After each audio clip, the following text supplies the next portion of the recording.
Sonríe, sí se puede. Este podcast nace de mi necesidad de transmitir un mensaje cargado de conocimiento, vivencias y experiencias que te permitirán cambiar las limitaciones de tu mente por acciones para obtener resultados. Soy Isabel Restrepo y les quiero regalar este espacio porque sí se puede. Todo se puede, con una mente entrenada y una sonrisa frente al mundo. Para cada episodio de este podcast, les prometo que tendré a los mejores líderes, expertos, motivadores, profesores, personas que admiro y profesionales. Es hora de desempolvar tus sueños y trabajar para hacerlo realidad. Nos vemos pronto. Sonríe, sí se puede. Este espacio es patrocinado por Woodcox, el mejor lugar para comprar tus electrodomésticos. @woodcox.us. The Actor Academy. Síguelos en @The Actor Academy. Y Eduardo Stanbury Studios. Síguelo en @Eduardo Stanbury. Hola, bienvenidos a Sonríe Si Se Puede, un episodio como siempre con temas que nos ayudan a mejorar nuestra vida. Hoy voy a hablar de un tema que para todos es muy difícil, es el tema de la muerte. Cómo abordar el hecho de que un ser querido se haya ido de nuestro lado. Para eso tengo una tanatóloga que es una persona que se dedica a acompañar en esos procesos de duelo. Paola Renero, bienvenida a Sonríe Si Se Puede. Muchísimas gracias por la invitación. Para mí es un placer estar aquí, justamente como lo dices, pues un tema que es complicado, doloroso, lo tenemos lejos para muchísimas personas. Gracias por la invitación. Para mí es un gusto poderlo hacer. Y yo quiero, me surge esa curiosidad y creo que a los oyentes también.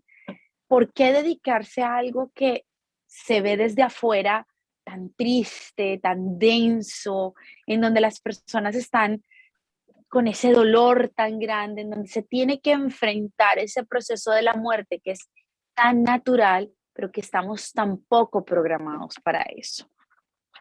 Muchísimas gracias. Te platico un poco. La verdad es que sí, no fue mi primer carrera opción.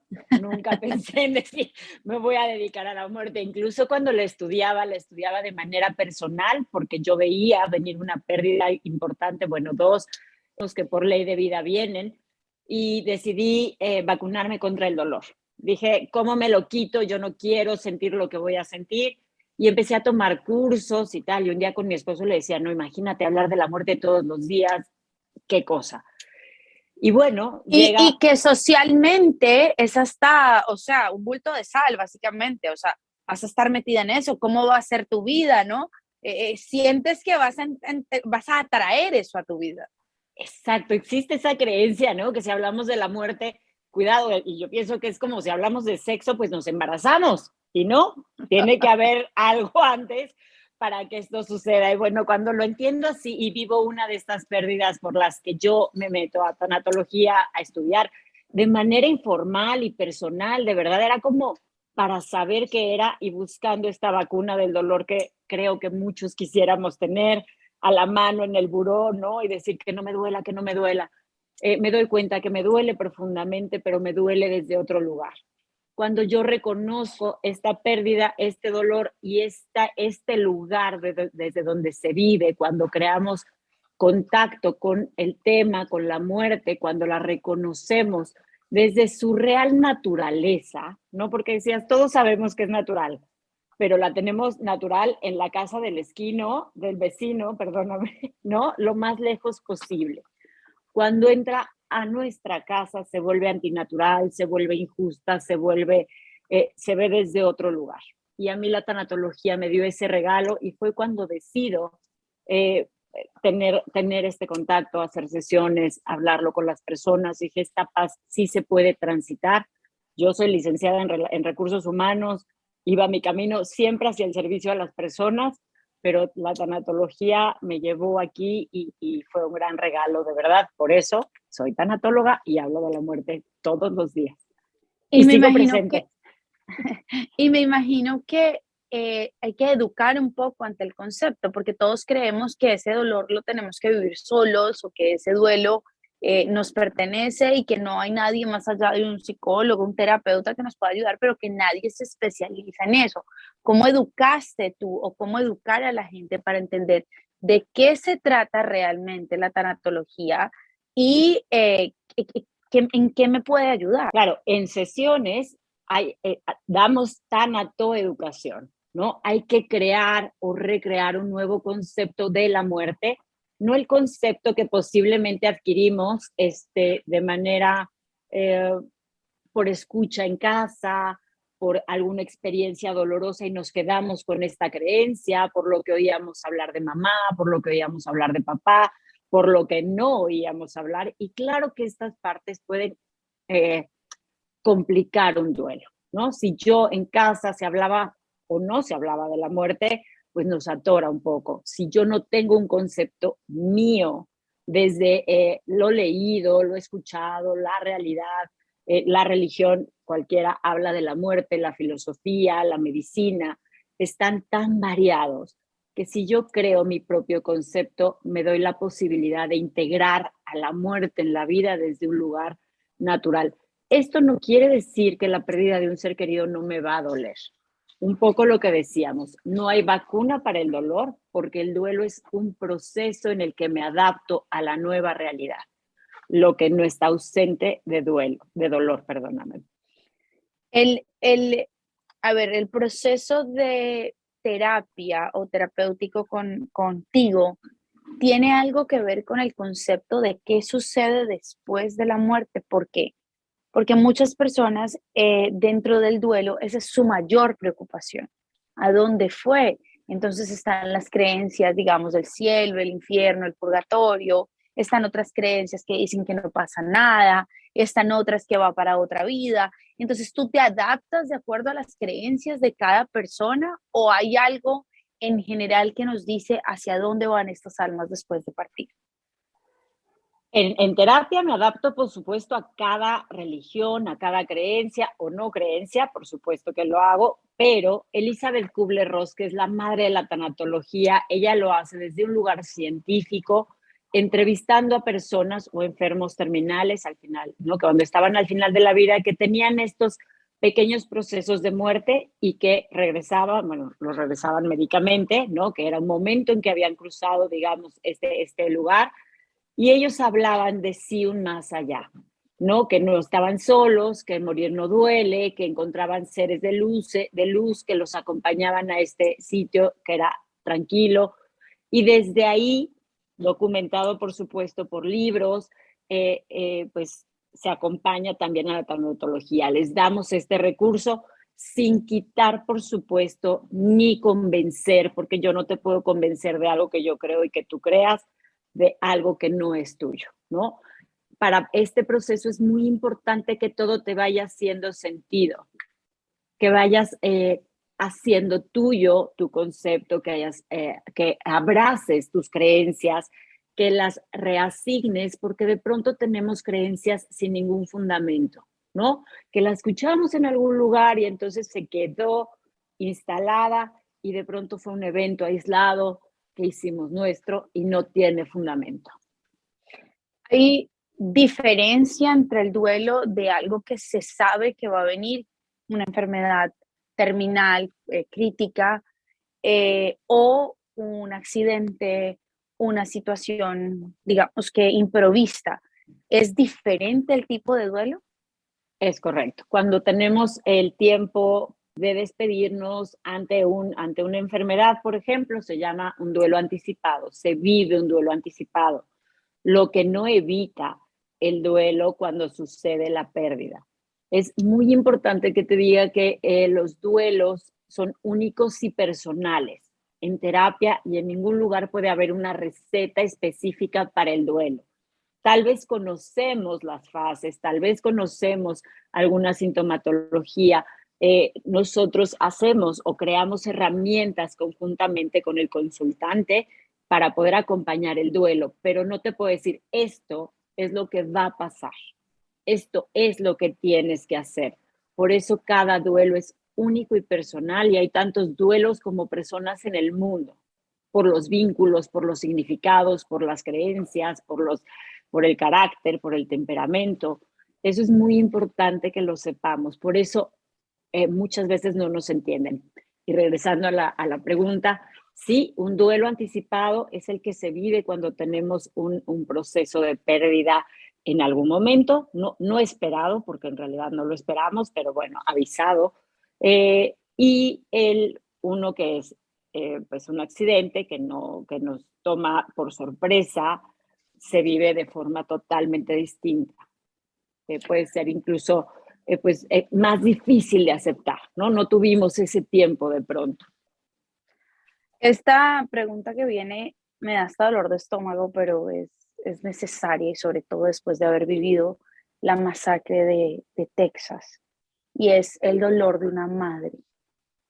Porque tú dices que no hay una receta, que no hay nada, digamos que escrito, pero yo siento que el dolor de una madre sí es algo que no tiene nombre, que no tiene, o sea, que es una constante.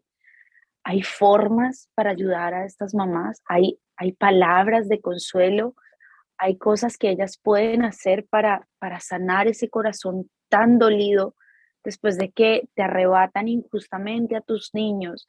Y voy a hablar de ellas, de las de Texas, pero también voy a hablar de aquellas que tienen un niño de 2 años con cáncer, de aquellas que, todas las mamás que pasan por un proceso de pérdida de un hijo, el dolor es muy, muy, muy profundo. Y hay algo que hacer con este dolor.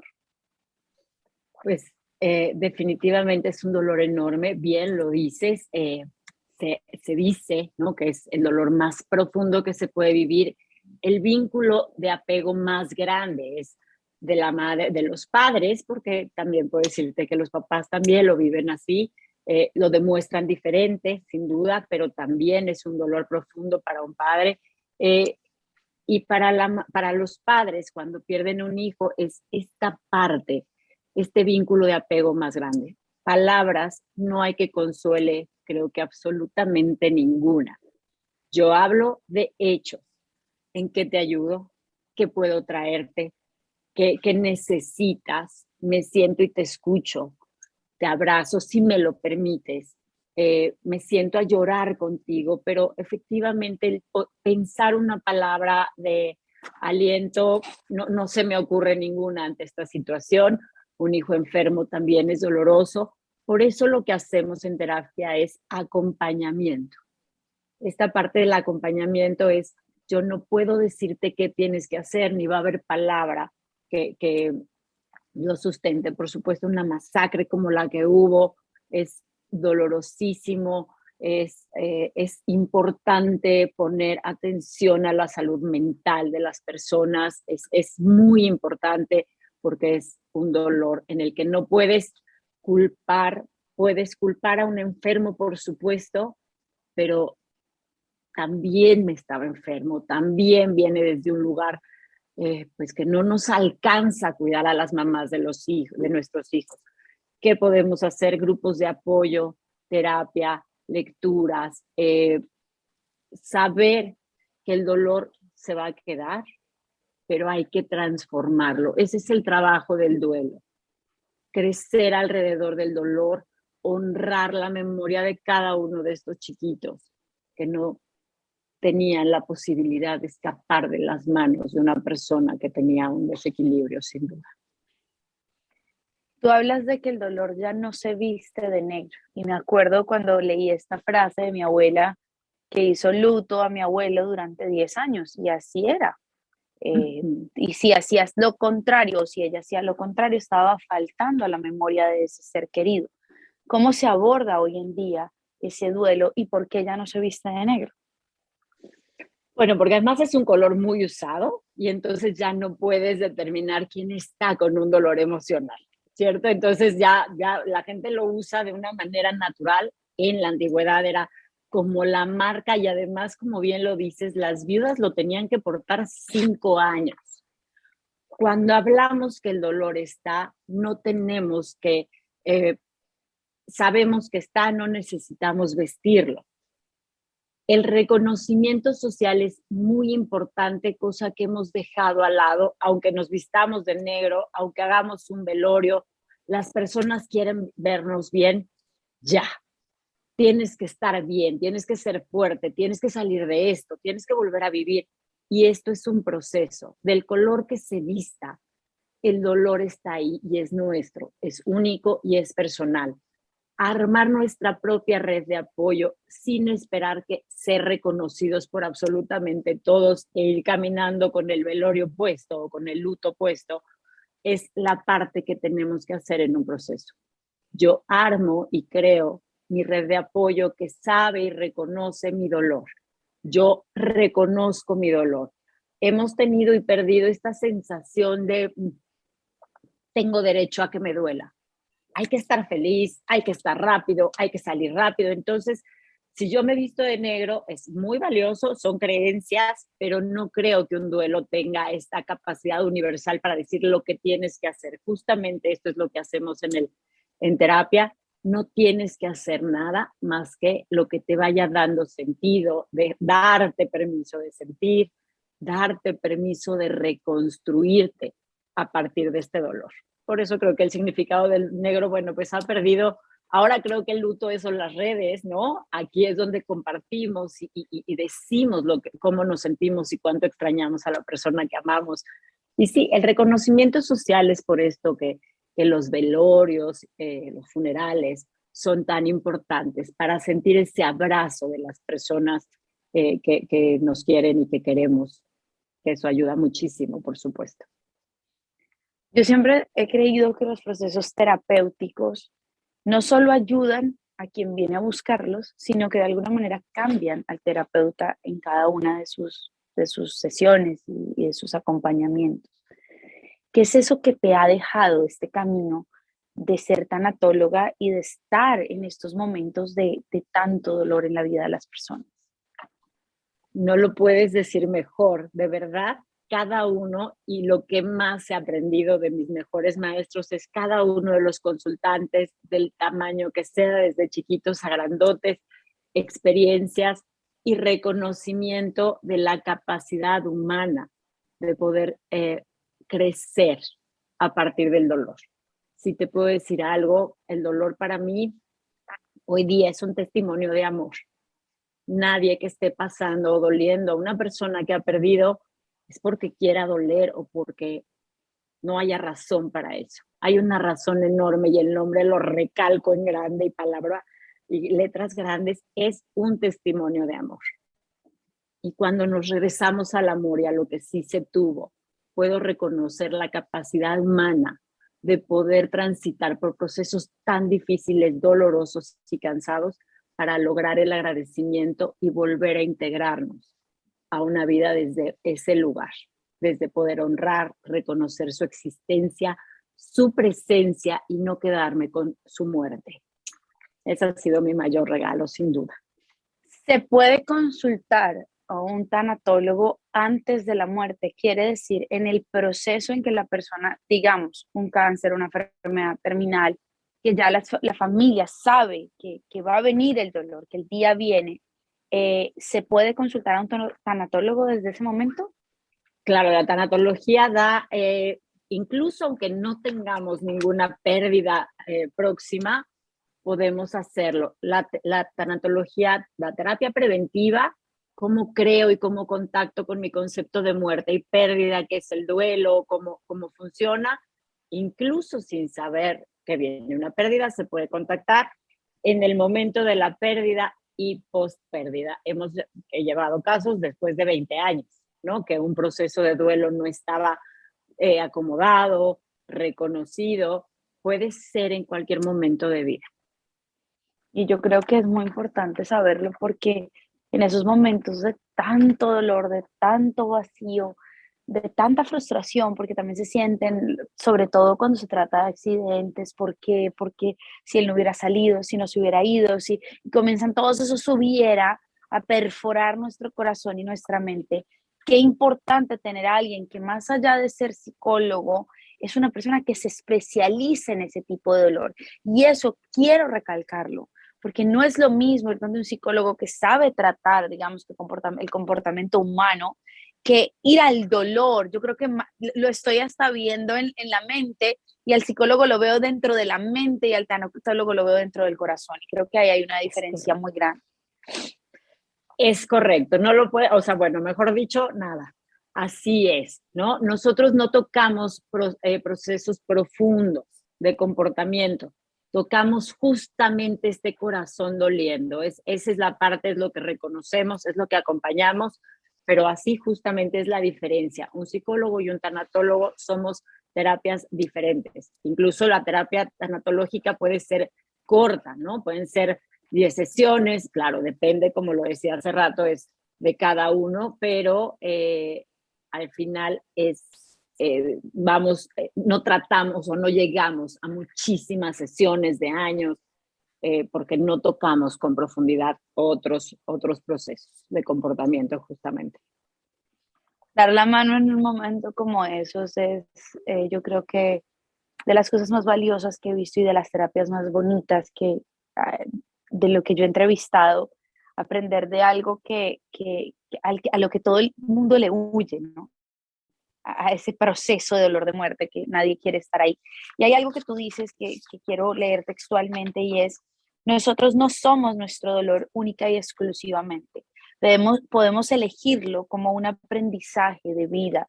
Y hay veces que definimos nuestra vida por nuestros dolores, por no tratarlos adecuadamente. Y de ahí en adelante, y por eso hablas tú de procesos de 20, 30, 40 años, en donde nuestras decisiones, nuestro destino, nuestras relaciones están definidas por ese dolor en ese momento.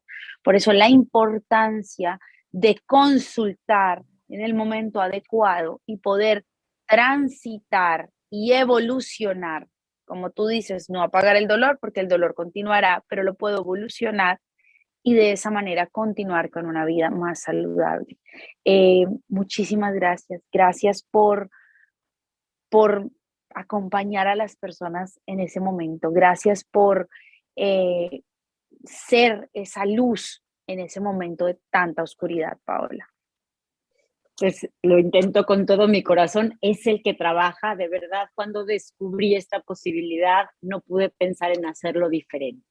Es valiosísimo que se traten, es valiosísimo saber justo que no somos ese dolor, que podemos crecer alrededor de él, que sanar el dolor no significa olvidar, no significa dejar de amar, no significa dejar de recordar lo lindo, y a veces también llorar. Cuando lloramos por una pérdida de hace mucho, no quiere decir que no estamos avanzando, quiere decir que seguimos sintiendo. Esta teoría del dolor es abrazarlo, reconocerlo, pero también transformarlo y crecer, como lo dices. Gracias por tomar mis palabras, pero crecer a partir de él. Una persona que queda sin padres no solamente es huérfana, tuvo a esos padres. Una mamá que queda sin hijos, sin hijo, no queda sin hijo, tuvo ese hijo. Y hay que honrar su memoria, hay que ofrecerle poder mencionar su nombre desde el amor, transitando el dolor necesario, por supuesto. No lo podemos borrar, no lo podemos evitar, no lo podemos omitir, hay que tocarlo. El dolor es un gran consejero, no es el enemigo. Cuando se sabe manejar y Escuchar. cuando se maneja desde una ayuda profesional. Muchísimas gracias, Paola, gracias por estar aquí en Sonríe Si Se Puede, y bueno, espero poder continuar hablando contigo en cualquier otro episodio del programa. Para mí un gusto, un placer ha sido también estar con ustedes, muchas gracias, y claro, yo puesta. Me encanta hablar. Y gracias a todos ustedes, qué lindo haber aprendido de una terapia a la que yo llamo una terapia del corazón, porque hace empatía con lo que estamos sintiendo y procesando en un proceso de duelo y de pérdida. Que tengan un feliz día.